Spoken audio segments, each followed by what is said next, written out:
Então, meus amigos, já dá pra dizer, né, que o futebol europeu acabou, garoto? Acabou.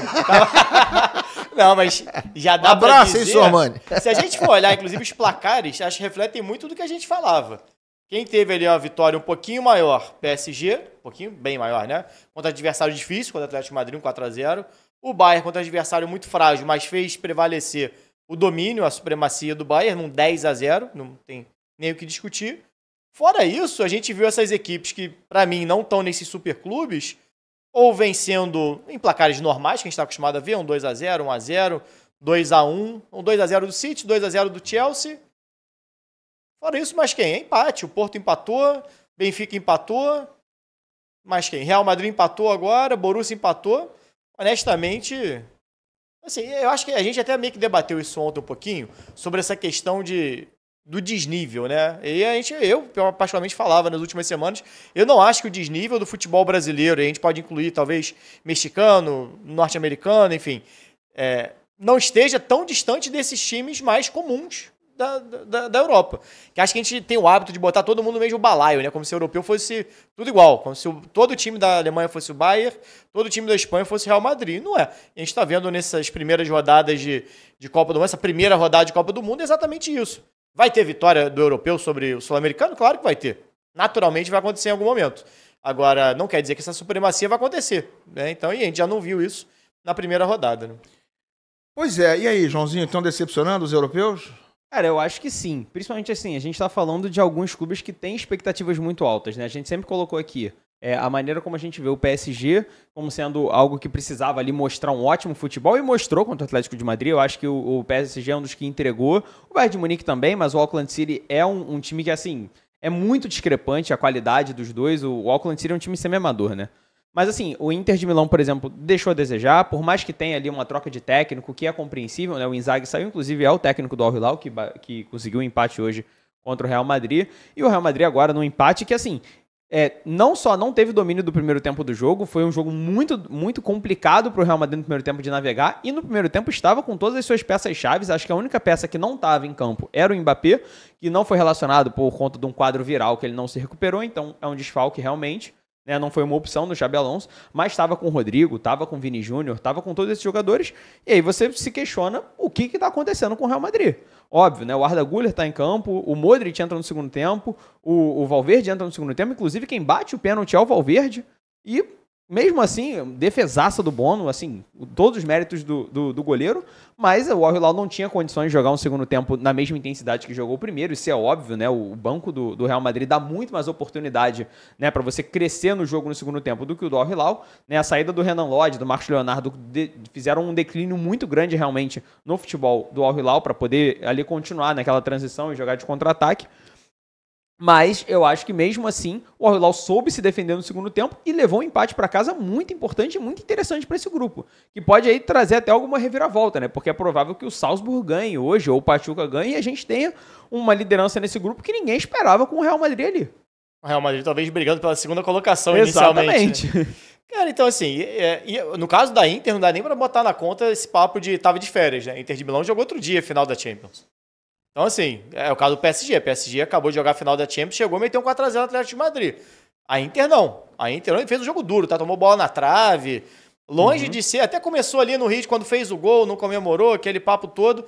Começou a tomar pressão, o Lautaro já estava brigando com os outros jogadores. Acho que inicialmente os europeus chegam, os europeus times, né? O Lautaro é argentino. Mas os europeus chegam com um certo salto alto ali, achando que vai vencer fácil. E a gente falou até sobre isso ontem, em relação às outras partidas, né? E aí, quando vê que a coisa não tá andando, mas você tem 90 minutos. A surpresa é até os 15, 20 minutos. Deu 15, 20 minutos de jogo, não encaixou, é a realidade do jogo. Se não se preparou bem, se não tá levando tão a sério, se tá levando em consideração que é pré-temporada, enfim, pouco importa. Tá dentro do campo, tem que jogar bola, e a gente não tem visto essa superioridade grande, né, dos europeus. Pois é, a gente tá com, mais uma vez, só pontuando aqui, gente, tá com uma arte incompleta aí, porque o jogo do Real Madrid, que é o penúltimo ali na arte, já aconteceu, acabou agora, né? Então não tá atualizado ainda. Essa arte foi desenvolvida um pouquinho antes, né? Foi um pouquinho antes o Real do nosso empatou programa. com o Al Hilal e pode tirar a arte da tela já, o pessoal já viu bastante aí. Obrigado, Gabrielzinho. Daqui a pouco a gente vai, inclusive, com o Gabriel Reis e com a Raíza lá direto, lá com o Paparazzi, e a Raíza direto lá dos Estados Unidos, onde eles vão também comentar com a gente, vão trazer notícias também de agora do Mundial, da Copa do Mundo de Clubes, lá também sobre o Flamengo. Mas olha, deixa o like, tá, galera? Se inscreve aí no canal, larga o like, compartilha, comenta, manda chat, manda superchat. Não deixa de largar o seu like e de se inscrever no canal. Gente, eu acho o seguinte, eu acho que diz muito em respeito, eu acho que tem muito a ver, eu assisti hoje a conteúdos de vários países, de jornalistas, cheio de corte na internet, no YouTube, sobretudo, com comentários, com programas tipo o nosso, mas em outros países, repercutindo os jogos, né? Por exemplo, eu vi hoje um corte, ou mais de um, vi 2 cortes de programas na Alemanha repercutindo o que foi o jogo do Borussia contra o Fluminense. Vi cortes de programas espanhóis, também mais de um, falando sobre o duelo, não sobre o Real Madrid, mas sobre o que tinha acontecido no Atlético de Madrid contra o PSG, o que eles viram do Botafogo, o que eles viram do Palmeiras. O fixado do Marca no Instagram é sobre a Copa do Mundo. Os 3 primeiros posts do Marca no Instagram do Marca é fazendo propaganda chamada para a Copa do Mundo de Clubes. Pois é, vi canal de Portugal, vi canal inglês, então eu tô vendo os caras comentando. Esse papo de que os europeus não estão nem aí, não estão nem ligando, não é bem assim. Talvez eles não deem a mesma importância que nós damos, mas isso aí é problema deles. Né? Isso é problema deles. O que está acontecendo nos Estados Unidos é uma Copa do Mundo de clubes chancelada, oficializada, não pelo Zé da esquina, pela FIFA. Então, se os europeus resolveram não dar importância ou considerar menos importante, ou considerar que não vale a pena se esforçar, numa Copa do Mundo de clubes da FIFA, desculpa, o problema é deles. Né? Os clubes do México estão dando importância, os clubes da Argentina estão dando importância, os clubes brasileiros estão dando, os japoneses, e por aí vai, cada um dá a importância que achar que tem que dar. Né? Porque assim, pelas eu não acho que não estão dando, eu estou só dizendo se é essa a hipótese. As declarações dos jogadores, de treinadores, não é nesse sentido, não. Não combinam com isso. Quem está competindo, quem está ali, muito pelo contrário, a gente viu Bernardo Silva, né, falando sobre os clubes brasileiros, Xabi Alonso falando sobre os clubes brasileiros, não só sobre o campeonato, mas comentando da qualidade, do nível e tal. É claro que para eles não tem o peso de uma Champions, que é uma batalha mais longa, você leva a temporada inteira, é um campeonato novo, então você não tem a tradição, você não está habituado a isso. Agora, é um campeonato, eu estava até pensando nisso ontem, na hora que começar a apertar, na hora que começar a ter uma derrota aqui, ou um empate ali, vai ter que começar a jogar bola, vai começar a valorizar. Fala, opa, peraí. Até porque, do jeito que é globalizado hoje o futebol, primeiro, todos esses clubes europeus têm sul-americanos. Então, assim, não é algo desconhecido. Os caras jogam entre eles, jogam na mesma seleção, ou será que o Arrascaeta é um desconhecido? Quantos uruguaios tem no Real Madrid? Tem Uruguai no Real Madrid, tem Uruguai em todo lugar. Então, não conhece o Arrascaeta? Claro que conhece. Jogam juntos na seleção, não só o Arrascaeta, mas conhece o Varela. Então, assim, se conhecem. Pode não ter o conhecimento de acompanhar um campeonato brasileiro, mas obviamente se conhecem. Então, assim, na hora de começar a apertar aqui e ali, e acho que essa primeira rodada apertou, se não estava levando a sério, vai começar a levar. Eu acho que é o seguinte, o cenário ainda está em transformação. Sim. Eu afirmo para vocês o seguinte, a importância que o Fluminense dá a essa competição, que o Flamengo dá essa competição, que o Botafogo dá essa competição e o Palmeiras dá essa competição, eu garanto que hoje é dia 17 de junho, 18 de junho, hoje é maior do que era uma semana atrás. Sim. Certeza absoluta. O Fluminense não estava tão empolgado ou tão, digamos, mobilizado, motivado para essa competição 20 dias atrás, 15 dias atrás. Estava todo mundo achando importante, que ia ser uma coisa legal, só que agora os clubes estão entrando de fato dentro da competição e talvez até percebendo que eles podem competir, ou pelo menos tendo essa impressão que podem competir. Em relação aos clubes europeus, estou de acordo com você. Eles vão pegar no tranco, amigo. Eles vão passar para as oitavas, a maioria, pelo menos os principais, vão passar para as quartas, e você acha que a Inter de Milão vai querer perder um jogo de quartas de final? Seja para o Palmeiras, seja para o Fluminense, os caras vão jogar meia boca. Eles estão jogando assim porque é a primeira fase, que é a fase de grupos, que eles chegaram meio molengos mesmo, porque eles chegaram achando o seguinte, essa primeira fase aí é café com leite. Já passei, Fluminense, quem é Fluminense? Café com leite. Botafogo, café com leite. Palmeiras, eu sei quem é, mas vamos passar. É o time lá do meu Patrício, lá. O pessoal do Porto achou isso.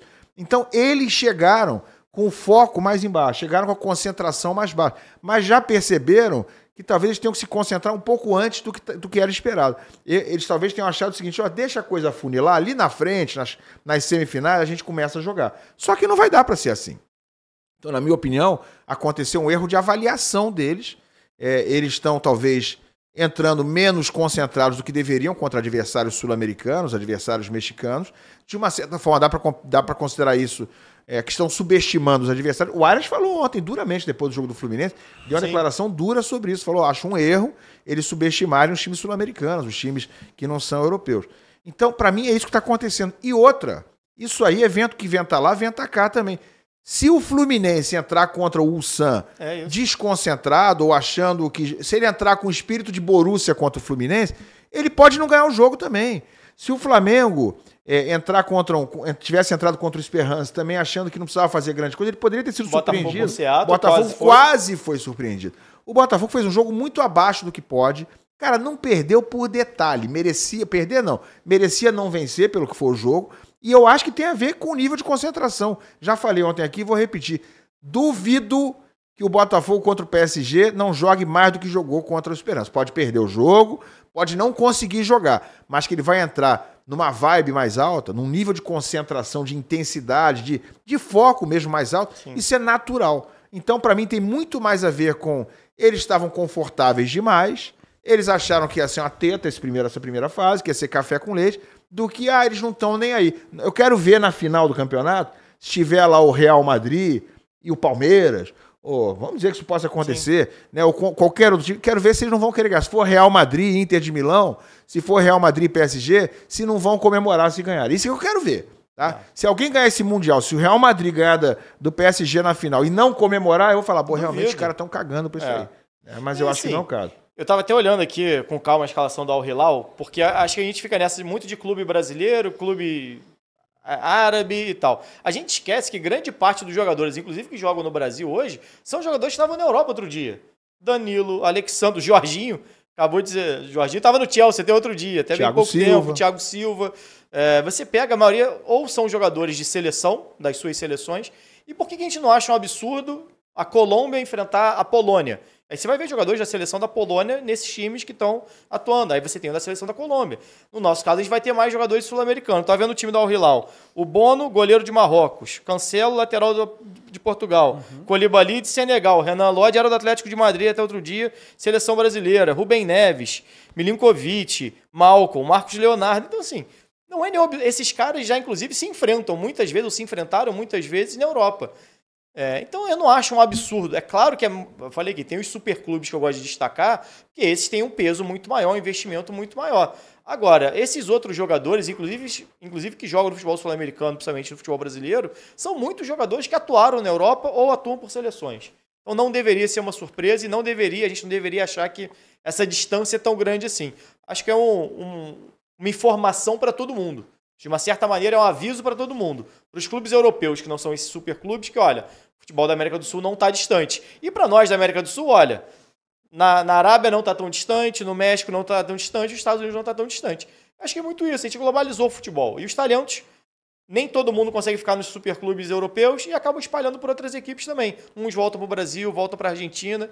E a gente está vendo essa turma toda se enfrentando agora. Deixa eu ver essa artezinha com o número de jogos que fizeram os clubes sul-americanos, os clubes europeus, nos últimos 12 meses. Tem aí pra gente mostrar, botar na tela isso aí? A diferença do número de jogos, porque há uma alegação, né? E aí uma alegação não feita pelos... Até vi europeus falando, estamos voltando, não sei o quê. E vi muitos jornalistas se debruçando nisso aí. Então, esse é o número de jogos nos últimos 12 meses de forma mundial, né? Tá? Isso é um olhar mundial sobre o número de jogos desses clubes todos, incluindo os que estão jogando a Copa do Mundo de Clubes, nos últimos 12 meses. Os europeus estão cansados, acabaram a temporada agora. Amigo, nos últimos 12 meses, o Flamengo jogou 78 jogos, Botafogo 70. Por acaso, é daquela certa cidade que tem 3 times na Copa do Mundo, a única cidade do mundo que tem 3 times na Copa do Mundo, estão no pódio, tá? O pódio é daquela certa cidade lá que a gente conhece. 78 jogos do Flamengo, 73 do Botafogo, 72 jogos que fez o Fluminense, Palmeiras 70, e aí começa daí pra baixo, ao Arli, o Real Madrid já vem bem atrás, tipo, 16 jogos a menos que o Flamengo. 16 jogos é muita coisa. Tá? É muito 3 meses. Mas olha, a média, se você pegar a média ali, campeonato mesmo. É 50, a maioria tá ali em 50, 51, essa é a média, tá?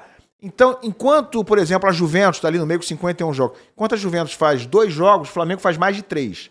Enquanto a Juventus faz 10 jogos, o Flamengo faz tipo 16 jogos. Borussia e Fluminense. A proporção é essa também. Borussia 50 jogos. 50 para 70. Fluminense 72, Então, praticamente. o Borussia faz 10 jogos, o Fluminense faz 15 no mesmo período. É isso. Né? Eles fazem 20, o Fluminense faz 30 jogos. Então é isso, 50% mais de jogos. Então até essa conversa aí, cara, sinceramente, é absolutamente questionável. Eles vieram agora da pré-temporada. Estão sem jogar há 3, 4 semanas. Gente, os clubes brasileiros que estão no Mundial também jogaram pela última vez 15 dias atrás. Jogaram pela última vez dia 2 desse mês. Então, galera, dá para dar algum desconto aqui a colar, mas esse desconto tem que ser para todo lado. Como no Mundial de Clubes no fim do ano também, quando acontece, ninguém fala que os clubes brasileiros estão em fim de temporada, estão cansados, estão de saco cheio, também querem tirar férias, também estão querendo tirar férias. Sabe o que eu achei interessante? Que esse debate só começou quando o Fluminense jogou mais que o Borussia. Muito mais, né? Muito mais, não foi pouco. Aí, assim, a sensação que me dá é uma tentativa de desmerecer, e eu acho que eu sou super contra isso, desmerecer qualquer feito que seja de brasileiro. Ou de sul-americano. Tem sempre um problema. Se o Fluminense toma uma peia do Borussia Dortmund... Ninguém ia falar isso. Ninguém ia falar nada. O Borussia tá tudo normal. tranquilo, normal. Todo mundo acharia normal. Precisa ser 2x0 Borussia. 2x0 Borussia. Ninguém ia discutir Ninguém nada. ia falar nada. Agora, empatou em 0x0... Só acho necessário destacar que os próprios do Borussia não falaram, não usaram discurso. Teve eu não me lembro o nome dele, eu vi uma entrevista num canal hoje alemão em que um falou assim, tem também o fuso horário, eles chegaram sexta dos Estados Unidos, o jogo foi na terça. Tem o problema deles, né? Eles quiseram ir faltando 4 dias, tem o problema deles, né? Logística deles. Tava de férias. Bom. Mas enfim, ele falou, mas isso não é desculpa, eu não vou usar isso como desculpa, eles jogaram muito melhor, jogaram muito bem, isso, aquilo. O treinador falou não sei isso o quê também, E o treinador falou o seguinte, nós tivemos sorte de ganhar um ponto contra o Fluminense. Eles foram muito melhores e tal. Então, assim, eles mesmos estão evitando dar desculpas, a verdade é essa. Mas a crônica, inclusive é brasileira, alguns colegas nossos, aos quais eu respeito, estão tentando, de uma certa forma, relativizar. Não é bem assim. Por exemplo, sabe quem? Quem? Vamos pra lá agora, vamos lá. Cadê a nossa Raíza Simplício? Que é eurocentrista.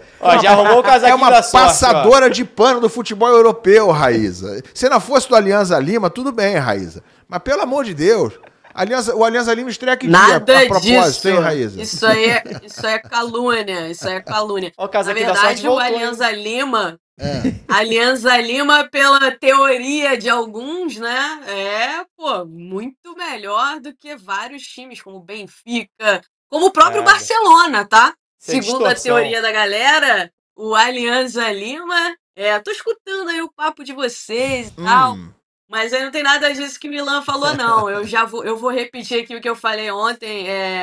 Eu acho que os brasileiros, enfim, tem muito essa necessidade de reafirmação, e sempre colocam disputar um jogo que seja contra o europeu como a última bolacha do pacote, com a necessidade Mas não é, Raíza? de Qual é o problema jogar contra... disso?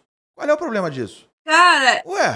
eu vou repetir aqui o que eu acho. Eu acho que os caras não estão nem aí pra gente. Para o problema futebol deles. sul-americano, para o futebol. Problema Exatamente, deles, o problema é deles.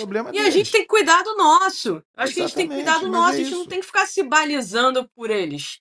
Tá? E o que me incomoda Mas é a isso, ideia da ficar se competição não é essa? balizando por eles. A ideia do campeonato é competição, esse, você cara, botar é frente uma a frente esses competição. times.